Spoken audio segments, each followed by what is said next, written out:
शिर्डीच्या समता पतसंस्थेकडून अजितदादांच्या मृत्यूच्या आदल्या दिवशी म्हणजे 27 जानेवारीला खरातच्या मोबाईलवर 17 तर दादांच्या मृत्यूच्या दिवशी म्हणजे 28 जानेवारीला 19 SMS गेले होते। इतकंच नव्हे तर 29 जानेवारीला 10 आणि 30 व 31 जानेवारीला प्रत्येकी 8 SMS गेले होते। म्हणजेच 27 ते 31 जानेवारी या 5 दिवसांमध्ये समता पतसंस्थेकडून खरातला 62 SMS का करण्यात आले। सामाजिक कार्यकर्त्या अंजली दमानिया यांनी भर पत्रकार परिषदेत हा असा खळबळजनक गौप्यस्फोट केला आणि साऱ्या महाराष्ट्रात एकच गहज बुडाला। या 5 दिवसांमध्ये पतसंस्थेकडून कोणते आणि कुणाशी आर्थिक व्यवहार झाले, या 5 दिवसांमध्ये पैशांची फिरवाफिरवी झाली का, अजितदादांचा मृत्यू आणि त्याच दरम्यान समता पतसंस्थेत झालेल्या आर्थिक व्यवहारांचे SMS खरातला जाण्याचा संबंध तरी काय, या व अशा अनेक प्रश्नांची उत्तरं शोधणारा हा स्पेशल रिपोर्ट अजितदादांच्या मृत्यूच्या आदल्या दिवशी समता पतसंस्थेकडून खरातला 17 SMS कसे।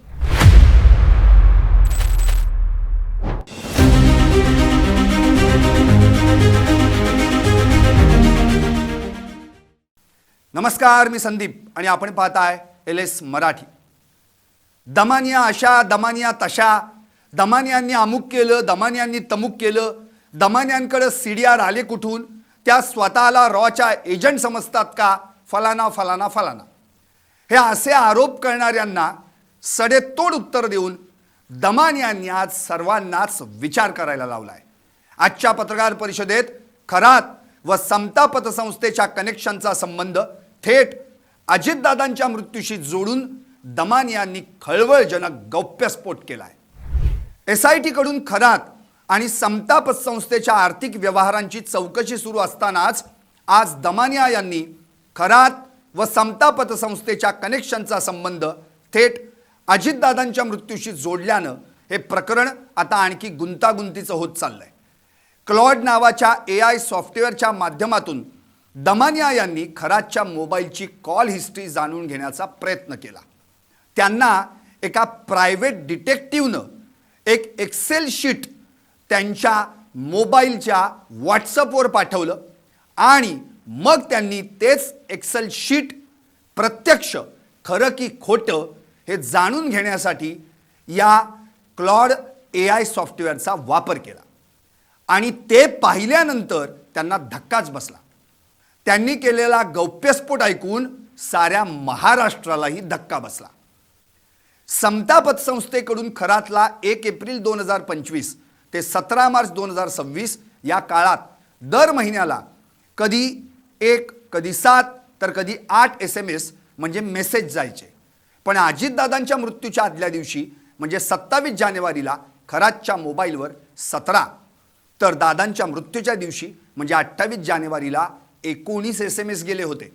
इतकंच नव्हे तर 29 जानेवारीला 10 आणि 30 व 31 जानेवारीला प्रत्येकी 8 SMS गेले होते। म्हणजेच 27 ते 31 जानेवारी या 5 दिवसांमध्ये समता पतसंस्थेकडून खरातला 62 SMS का करण्यात आले। 27 ते 31 जानेवारी या 5 दिवसात 62 SMS म्हणजे तब्बल 62 आर्थिक व्यवहार झाल्याचं यातून दिसून येत आहे।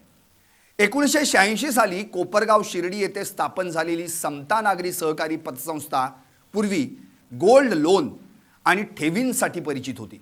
मात्र अलीकडं नाशिकचा भोंदूबाबा अशोक खरातचं तिच्याशी असलेलं कनेक्शन उघड झाल्यानंतर ही समता पतसंस्था आता वादाच्या भोवऱ्यात सापडली आहे। विश्वास अधिक सुरक्षितता बरोबर समता हे ब्रीदवाक्य समोर ठेवून स्थापित झालेली ही पतसंस्था आता विश्वासघात अधिक असुरक्षितता बरोबर असमता असं कृत्य करत असल्याचं समोर आलंय।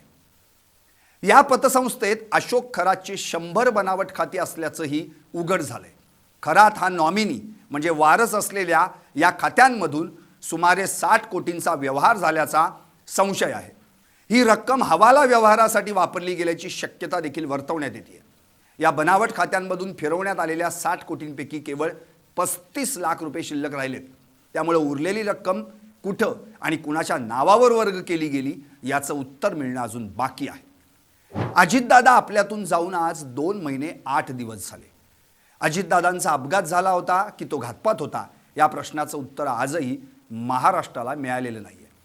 काही दिवसांपूर्वीच अजितदादांच्या बंगल्याबाहेर जादूटोणा केला गेल्याचा संशय अमोल मिटकरी, रोहित पवार आदी नेते मंडळींनी व्यक्त केला होता. त्यातच आज दमानिया यांनी अजितदादांच्या मृत्यूशी संबंधित माहितीचा उलगडा केल्यानं मंत्रतंत्र, जादूटोणा, आघोरी कृत्य करणाऱ्या खरात बाबाचा दादांच्या मृत्यू प्रकरणाशी काही संबंध तर नाही ना, हा संशय अधिक बळावत चाललाय. दादांचं शेवटचं सीसीटीव्ही फुटेज का मिळत नाही, या प्रश्नावर उत्तर देताना सुनील तटकरे काय म्हणाले होते आठवतंय? तपास यंत्रणा काय तपास करते हे कुणाला माहिती होण्याचं काहीच कारण नाही. म्हणजे या उत्तराचा अर्थ काय? खरं तर या उत्तराला काहीच अर्थ नाही.